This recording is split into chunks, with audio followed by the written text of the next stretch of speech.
tilasan gining atong mga amigo nga mga sulpot ba sa ngalan sa mahal nga birhen. Ingon pa nila kinahanglan ang iwali lang daw si Kristo, si Jesus lang. Actually wala man tay supak nga iwali si Ginoong Kristo kay mao man na ang pinaka main function or tawag ining mission sa simbahang Katolika nga iwali ang atong Ginoong Kristo. Pero dili ka malipay ang Ginoong Kristo kung ato ang iapil ang iyahang gitawag og mama. Malipay okay, sumala pa niya sa Juan Kapitulo 17 versikulo 10, ingon pa niya kay pinaagi kanila gipasidunggan ako.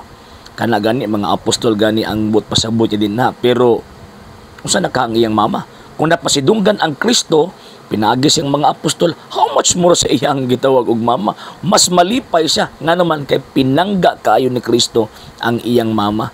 Ini mga anak sa banakon ang dili gusto sa mama ni Ginoong Kristo. Kusuki mo dahil ni Kristo pero dauton ang mama. So sige Ginoo ko. Pero hinoon lahi man ang Kristo yung gituan. Yung i-compare sa Kristo nga nakasulat sa balaang kasulatan. Okay?